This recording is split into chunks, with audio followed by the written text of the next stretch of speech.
Ya, kita akan membahas Mirsa mengenai kematian Wayan Mirna dengan sejumlah narasumber kami di studio. Ada di sebelah kanan saya ada Mbak Dewi Faeni selaku ahli hipnoterapi. Selamat sore Mbak Dewi. Selamat sore Mbak Anggi. Dan juga ada Pak Selendra WS. Selamat sore. Psikiater ya Pak ya? Ya, oke, selamat sore.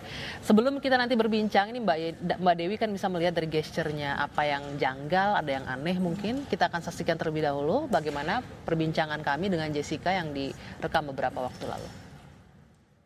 Juga banyak tudingan kan kamu naruh tas di atas meja yang lokasinya tidak terpantau CCTV, jadi nggak kelihatan tuh apa yang terjadi di situ. Itu bagaimana penjelasannya? Itu tidak sengaja, saya tidak melihat ke atas gini ya kalau kameranya ada di mana atau gimana. Itu tasnya juga bukan besar, kecil, cuma segini doang, ada 3. Taruh di samping-samping. Itu bag belanjaan ya? Iya, okay. Isinya cuma ya bahan ya kayak yang wangi-wangi gitulah ya, kecil. Tapi ada pertanyaan, itu kan nggak sengaja kamu ya di bawah alam sadar kamu taruh di meja. Cuma katanya ada yang mengatakan bahwa ini kan kursinya kosong nih semua, kenapa nggak taruh di kursi? Kenapa taruh di meja? Itu jawabnya gimana? Ya kalau orang kebiasaannya kalau taruh tas di meja, ya kalau nggak taruh di meja tanya kenapa nggak ditaruh di kursi. Ya, itu kan kebiasaan orang ya. Kalau orang kebiasaan taruh di sini di kiri atau di kanan atau di meja, itu kan kebiasaan orang-orang. Saya biasanya duduk aja terus menunya di sini terus taruh aja di meja di situ dulu. Tapi dipindahin belakangan yang ke belakang soalnya. Nah belakangan kamu pindahin kenapa? Soalnya kan ya ini kan buat orang teman-teman kalau datang. Belum datang kali itu. Iya. Tapi dipindahin kamu. Berapa lama setelah kamu memesan kopi terus Mirna dan Hani datang di situ? Memesan kopi sekitar jam 4.30 ya kalau tidak salah, terus menunggu sekitar 10 menitan, terus minum saya yang satu lagi datang, yang koktailnya datang setelah itu. Jadi totalnya ya sekitar 15 menit, 20 menit. Kemudian setelah dia duduk, tas masih posisi di situ bag ya, paper bag. Nah, setelah paper bag di situ, kemudian nggak lama datanglah si kopi dulu, set sampai nih kopi, tek. Nah, dia belum benahin tuh, belum, dia diam dulu, dia sembari lihat kiri, kanan seperti itu. Nah, ini bukan polisi punya ini loh Pak, polisi punya lebih serem Pak. Ini yang saya lihat nih.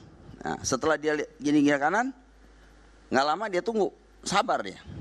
Karena si Mina belum datang kan. Nah, datanglah si koktail 2. Ini mungkin langsung bisa memecahkan persoalan ini malam ini. Apalagi ada Bang Hotman di sini, ahlinya. Nah, 2 itu datang tuh koktail. Tak ditaruh. Sini kan ya. Dia robah begitu. Ini tetap di tengah. Kemudian paper bag ini dia susun. Truk gitu. Dia angkat badan sedikit. Udah. Kurang kali dia pikir di sana ada CCTV tadi kan udah dilihat. Ambil lagi tasnya, taruh lagi di sini sama dia. Tak. Maksud saya dia berbohong pada saat di wawancara TV One masih direkam rekamannya saya minta. Dia bilang kopi datang setelah ini di bawah. Salah. Paper bag sudah di set, kopi masih di tengah. Ya. Dan itu dia tutup. Makanya tidak ada alibi untuk menyatakan yang seperti semua kira bahwa ini kopi tidak diracun. Begitu kira-kira. Ya, kita sudah sama-sama menyaksikan tadi bagaimana Jessica menjawab dan juga bagaimana penjelasan dari ayah Mirna. Apa yang bisa Mbak Dewi lihat dari gestur Jessica menjawab dan pernyataan-pernyataannya? Sebelum saya menjawab pertanyaan Mbak Anggi, ini yang saya ingin sampaikan bahwa ada yang dinamakan neuroscience, yaitu semua perilaku, ucapan itu dikelola oleh yang dinamakan neuropsychology. Jadi di atas otak itu yang mengelola semua siapa, apakah dia mau mengatakan yang sebetulnya faktual atau misalnya hanya halusinasi. Nah itu kita bisa lihat kalau kita berbicara itu selalu harus eye to eye contact dan selalu tatap matanya tajam. Ini yang kita lihat bahwa di tersangka ini semua mata selalu redup, dan suara itu dikendalikan, sangat full control. Body gesture-nya juga sekali, 2 kali. Tetapi tidak seperti ayah Mirna yang secara leluasa, tatapan matanya tajam, secara facial ekspresif. Jadi kalau menurut saya di situ ada beberapa hal yang bisa kita analisis.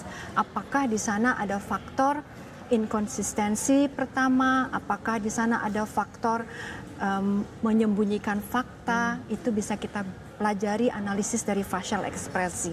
Jadi kalau kita ngomongnya sebetulnya seperti ayahnya itu, saya dan sebagainya, ekspresi matanya tajam. Tetapi kalau saya lihat dari beberapa analisis tayangan VT-VT itu selalu suaranya kontrol, tapannya mata itu selalu redup, kadang-kadang melihat ke kanan. Yang apa maknanya dengan suara dikontrol, pandangan redup itu apa maknanya? Kalau kita mau bicarakan sesuatu tersyarat, terstruktur supaya tidak keluar dari pakem, biasanya kita lakukan itu supaya suara dan ucapan itu sesuai dengan apa yang kita ingin sampaikan. Jadi kalau saya misalnya dipukul, saya akan mengatakan ha, tetapi ini ha misalnya itu ada suatu perbedaan makna secara analisis, ya. Jadi dari tatapan mata, ucapan, suara yang rendah itu juga mampu memberikan suatu analisis yang berbeda. Apakah seseorang mengatakan fakta atau membangun fakta. Terutama kalau kita melihat, kalau kita bicara tatapan mata sudut ke kanan, ke atas. Ya, apa maknanya kalau terlalu sering melihat ke sudut kanan? Itu sedang membangun fakta. Pakai kata-kata populernya adalah berbohong, begitu. Ya. Kalau ke kiri? Kalau ke kiri itu meretrieve data. Misalnya saya tahun berapa ya? Itu. Jadi peristiwa mencoba mengingat apa ya? lagi gitu. Itu adalah meretrieve atau memanggil data yang masa lalu. Cuma permasalahannya, ini kan kasus pembunuhan. Ya. Kemudian di situ perlu adanya barang bukti. Oke, penjelasan dari Mbak Dewi seperti itu masalahnya. Tapi kan kalau orang berbohong, berbohong yang mana kan begitu kan? Itu kan tidak bisa ditahui. Dia bohong yang mana? Bohong yang membunuhnya, bohong yang meracunnya, bohong yang nggak kenalnya. Kan itu kan tidak bisa diketahui kan, kecuali memang ada buktinya. Maka dihadirkan para saksi ahli.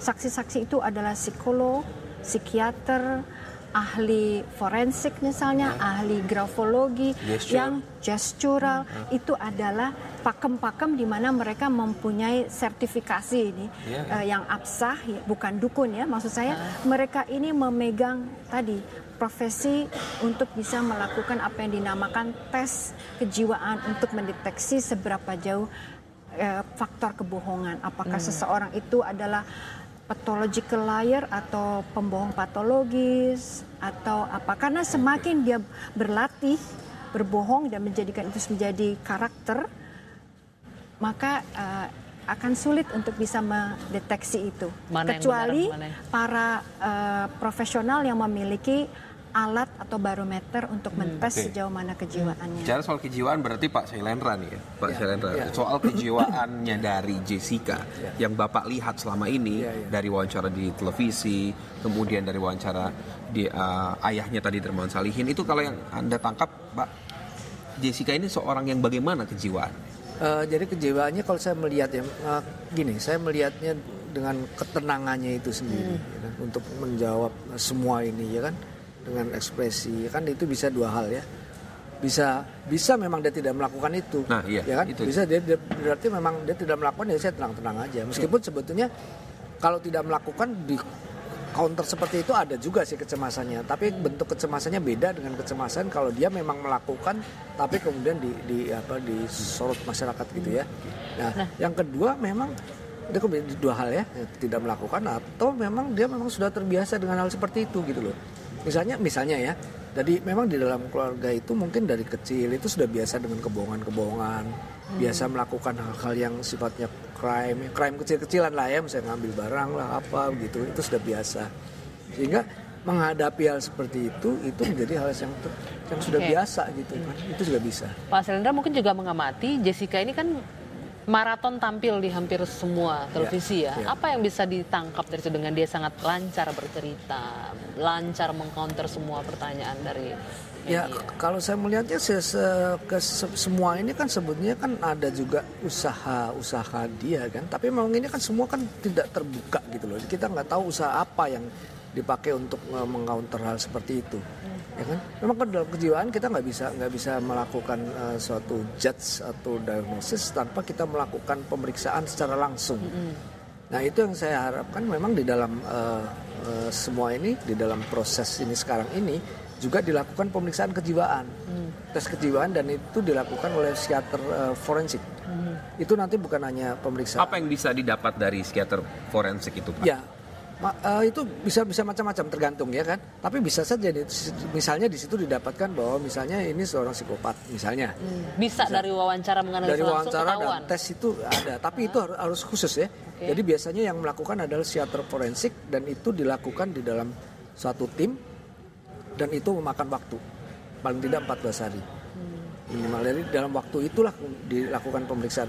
Itu bentuknya wawancara terus, Pak. Interview seperti wawancara itu. Sambil pengamatan. Jadi tapi langsung ya berhadapan sama orangnya langsung. Pada saat wawancara langsung.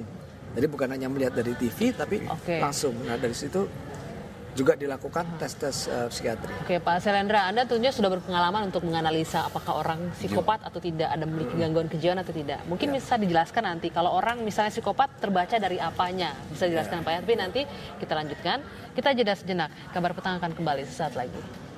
Kami lanjutkan kembali perbincangan di Kabar Petang. Pak Selendra, mungkin bisa dijelaskan sedikit. Kita tidak menilai Jessica psikopat atau tidak, karena Anda tidak berinteraksi langsung dengan dia. Kriteria seorang psikopat berdasarkan ilmu yang Anda ketahui seperti apa sih Pak yang bisa dideteksi?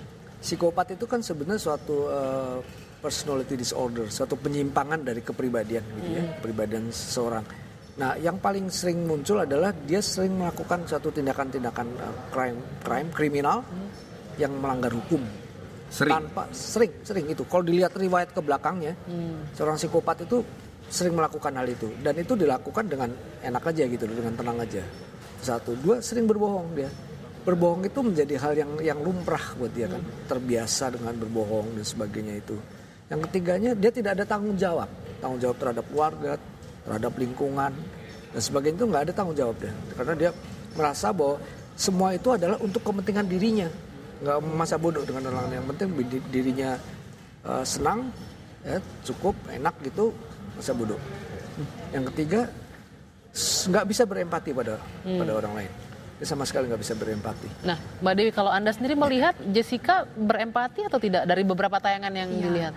Kalau secara etika umum saat seorang meninggal, apakah itu saudara, apa sahabat, pasti kita akan merasa berduka, sangat berduka. Apalagi saat itu ada seseorang yang meninggal di dekatnya.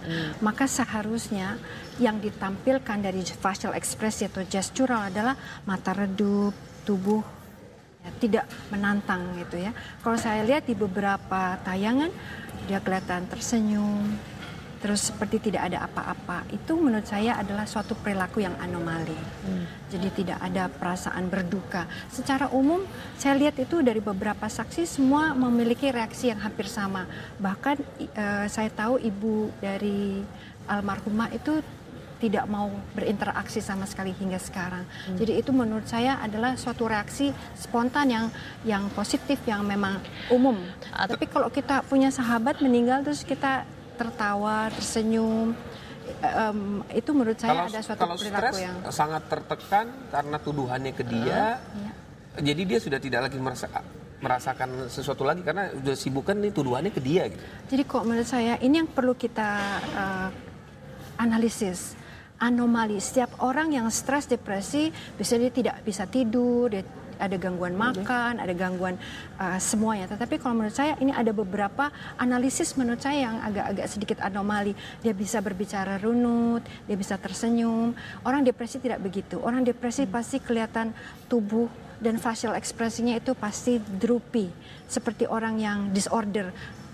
Misalnya rambutnya berantakan, tatapan mata tuh redup, itu. Ini saya yang tidak lihat. Itu stres. Ya. Tapi kalau dilihat dari awal, ketika baru dipanggil sebagai saksi pertama kali, kita melihat tayangan kan Jessica terlihat tertutup, tidak mau didekati media. Perbedaannya sampai sekarang dia yang bisa tampil senyum. Apa yang Anda lihat? Mbak Anggi, itu pertanyaan yang sangat baik. Jadi di awal memang ada suatu nervositas, ya. Bahkan katanya dia minum ada minuman yang berbau alkohol 2 gelas. Nah, itu menurut saya ada sesuatu nervositas yang muncul di awal. Tetapi setelah ada kurun waktu 3 minggu, saya lihat ada suatu perbedaan yang lebih datar. Antara lain bahwa dia sudah biasa berhadapan dengan wartawan, jurnalis, sering diwawancara, lalu itu menjadi suatu terlatih dan menjadi kebiasaan sehingga dia sudah tidak ada lagi suaranya kontrol, matanya redup, jadi menimbulkan sesuatu pertanyaan lagi. Selama 3 minggu ini dia sudah berlatih, jadi ada suatu perubahan yang drastis. Bisa dengan secepat itu orang merubah bagaimana kebiasaan itu? Orang itu menjadi apa adanya karena terlatih. Misalnya Mbak Anggi relax di depan kamera, Mas Reza relax karena ini adalah yang dilakukan hari ke hari. Jadi saya juga, misalnya saya melakukan sesuatu kesalahan, saya juga akan berlatih untuk bisa menjadi kelihatan tampil prima misalnya seperti itu. Contohnya nih Mbak Anggi, saat misalnya seseorang dijadikan tersangka, kalau saya tidak merasa bersalah, maka saya akan meronta misalnya. Saya mengatakan tidak mau. Tapi kalau saya lihat ini di perilaku tersangka agak sedikit anomali, yaitu ya sudah kooperatif. Menurut saya itu luar biasa. Apa mungkin karena dia memang bisa mengendalikan dirinya, tenang? Ya. Bisa jadi kan seperti itu? Bisa jadi ketenangannya itu menutupi suatu kalau menurut saya itu yang menurut saya ranah dari psikiater untuk bisa masuk lebih dalam ke lapisan-lapisan yang subconsciousnya, alam bawah sadar. Ya artinya itu juga masih dalam perdebatan yang harus dibuktikan kembali sesungguhnya background dari keseluruhan history of life-nya si Jessica ya. Jadi kita harus jeda sebentar karena kita harus mendengarkan kumandang azan maghrib untuk wilayah DKI Jakarta dan sekitar. Selamat menjalankan ibadah sholat maghrib khususnya dari wilayah DKI Jakarta dan sekitar. Perbincangan soal kematian yang Mirna, apakah benar Jessica adalah pembunuhnya? Kita berbincang di sini ada psikiatri dan kemudian di sini ada hipnoterapi. Ke psikiatri dulu. Dari kejiwaan, tadi Bapak dari awal mengatakan bahwa ini kejiwaan penting. Psikiatri forensik harus segera dilakukan. Apa sesungguhnya yang bisa didapat dari psikiatri forensik dibandingkan dengan hanya psikolog biasa? Bedanya di mana? Jadi pada pemeriksaan psikiatri forensik nanti salah satunya adalah dengan metode di psikiatri forensik itu. Salah satunya selain wawancara juga dilakukan tes psikiatri, di mana itu bisa didapat apakah memang dia seorang psikopat atau bukan. Karena metode dalam psikiatri forensik itu nanti akan dilakukan. Memang kalau psikopat pasti membunuh, Pak. Nah itu dia, Pak. Itu yang saya katakan bahwa ini kan prosesnya polisi mendapatkan bukti dan kemudian dilakukan tes. Misalnya nih ini berandai-andai ya. Misalnya dia seorang psikopat, ya kan? Semua itu hanya mendukung proses yang bukti-bukti yang didapat dengan polisi. Artinya jadi yang buktinya utamanya, dulu dong Pak ya tetap Pak. Iya tetap buktinya barulah dulu. Dilengkapi dengan kondisi psikiatris tadi. Jadi kondisi psikiatris ini membantu proses utamanya bukti-bukti tadi itu. Itu yang dilakukan seperti itu. Jadi itu sesungguhnya kalau memang masih ragu dengan bukti yang sudah dimiliki. Ya. Jadi tapi biasanya ragu atau tidak ragu bahwa pemeriksaan psikiatrik tetap dilakukan. Tetap dilakukan karena itu sangat bisa mendukung. Dan saya yakin saya kira dari kepolisian juga akan melakukan itu. Baik. Ya walaupun itu pendapat saksi ahli jadi pendukung tapi tetap harus ada bukti yang material untuk buktinya itu sebagai utama. Ya bukti itu sebagai utama. Baik, Pak Salendra, terima kasih atas waktunya sudah berbincang bersama kami. Terima kasih Mbak Dewi. Terima kasih. Dan pemirsa, kabar pertama masih akan kembali dengan sejumlah kabar penting dan menarik lainnya untuk Anda. Di antaranya adalah Abu Rizal Bakri dan Agung Laksono mencapai kata sepakat. Selengkapnya sesaat lagi.